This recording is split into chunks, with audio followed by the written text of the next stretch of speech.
Il semble qu'il n'y a rien à quoi la nature nous porte davantage qu'à la vie sociale. Et Aristote dit que les bons législateurs ont eu plus de soin de l'amitié que de la justice.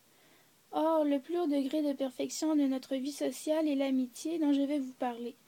Car en général, toutes celles que le plaisir ou le profit ou le besoin, public ou privé, forge et entretient en sont d'autant moins belles et nobles, et d'autant moins amitié qu'elles mêlent à l'amitié d'autres causes, buts et fruits que l'amitié elle-même.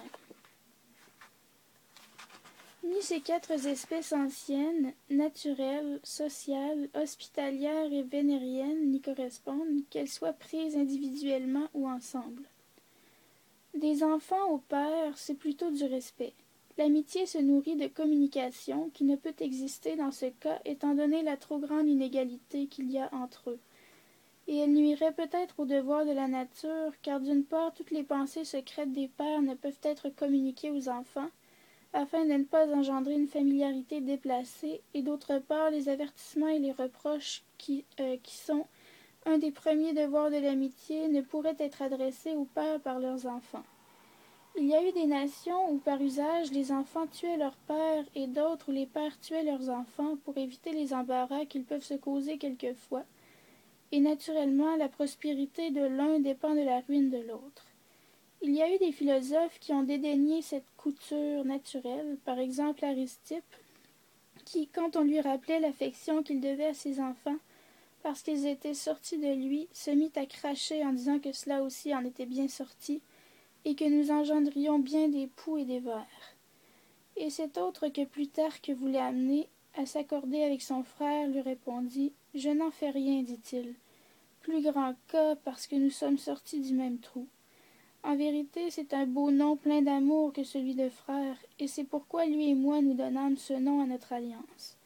Mais ce mélange de biens, ces partages, et que la richesse de l'un soit la pauvreté de l'autre, cela détrempe et amollit extrêmement cette soudure fraternelle.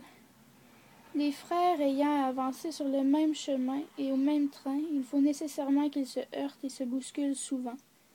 De plus, l'intelligence mutuelle et les affinités qui engendrent ces amitiés vraies et parfaites, pourquoi se trouveraient-elles chez ceux-ci? Le père et le fils peuvent être de tempéraments entièrement différents, et les frères aussi. C'est mon fils, c'est mon parent, mais c'est un homme farouche, un méchant ou un sot. Et puis, plus ce sont des relations commandées par la loi et l'obligeance naturelle, moins il y a de choix et de liberté. Et notre liberté n'a pas de production qui soit plus proprement sienne que celle de l'affection et de l'amitié. Ce n'est pas que je n'ai éprouvé tout ce qui peut en être de ce côté-là, puisque j'ai eu le meilleur père qui fut jamais, et le plus indulgent jusqu'à son extrême vieillesse, et que je viens d'une famille fameuse de père en fils, et exemplaire pour ce qui est de la concorde fraternelle. Et je suis connu moi-même pour mon affection paternelle envers mes frères.